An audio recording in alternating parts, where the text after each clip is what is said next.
দুটো গাড়ির সঙ্গে তার দুই পা বেঁধে সেই গাড়ি দুই দিকে টেনে তাকে ছিঁড়ে টুকরো টুকরো করে ফেলা হয়। এসব অত্যাচার রাস্তায় রাস্তায় লাশ পড়ে থাকে, এরা দেখেনি, তাই নিজেদের রাজাকার বলতে তাদের লজ্জা হয় না। দুর্ভাগ্য যে যখন শুনি সে মেয়েরাও স্লোগান দেয়, এটা কোন দেশে আমরা আছি, এরা কি চেতনায় বিশ্বাস করে, কি শিক্ষা তারা নিল, কি তারা শিখলো, সেটাই আমার এখন প্রশ্ন। আমার খুব দুঃখ লাগে কালকে যখন শুনি রোকেয়া হলে ছাত্রীরাও বলে তারা রাজাকার। তারা কি জানে 71 সালে 25শে মার্চ কী ঘটেছিল? সেখানে 300 মেয়েকে হত্যা করেছিল, 40 জন মেয়েকে রেপ করেছিল এবং এদের ধরে নিয়ে পাকিস্তানি ক্যাম্পে নিয়ে গিয়েছিল। সেই ক্যাম্পে কী অবস্থায় ছিল? অনেক মেয়ে শাড়ি বা ওড়না দিয়ে ফাঁসি দিয়েছিল বলে তাদের কাপড় পরতে দেওয়া হতো না, ওই একটা পেটিকোট পরিয়ে বসিয়ে রাখতো। দিনের পর দিন তাদের উপরে পাশবিক অত্যাচার হতো।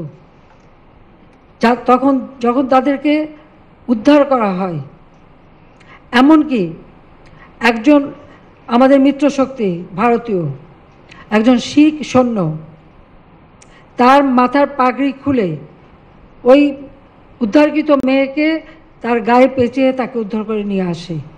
এটা একটা ঘটনা না, এরকম বহু ঘটনা। আমাদের মেয়েরা বসে থাকতো না, তারাও কিন্তু কাজ করতো।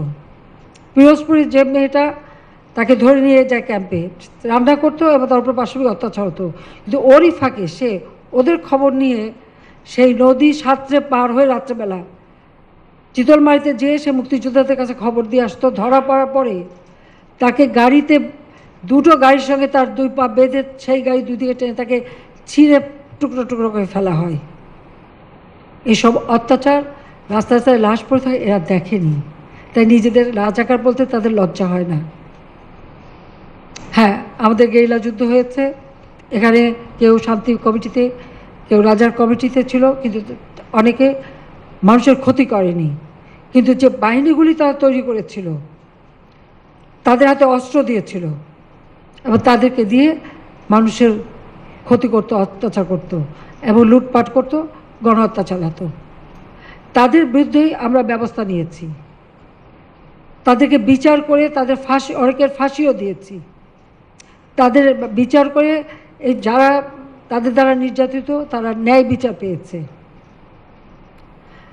দুর্ভাগ্য যে যখন শুনি সে মেয়েরাও স্লোগান দেয়, এটা কোন দেশে আমরা আছি, এরা কি চেতনায় বিশ্বাস করে, কি শিক্ষা তারা নিল, কি তারা শিখলো, সেটাই আমার এখন প্রশ্ন। যে মুক্তিযুদ্ধ আমাদের গর্বের, জাতির পিতার একটি ডাকে এদেশের মানুষ ঘর বাড়ি পরিবার পরিজন সব কিছু ছেড়ে দিয়ে রণক্ষেত্রে চলে গেছে, জীবনের মায়া ত্যাগ করে যুদ্ধ করে বিজয় এনে দিয়েছে। আর এই যারা ওই ওই বাহিনীতে ছিল তারা এদেশের মানুষের উপরে অত্যাচার করেছে, সেটা তো আমাদের ভুললে চলবে না। আমাদের সেই শিক্ষা নিয়ে এগিয়ে যেতে হবে, মুক্তিযুদ্ধের চেতনা নিয়ে, তাহলে এদেশ এগিয়ে যাবে।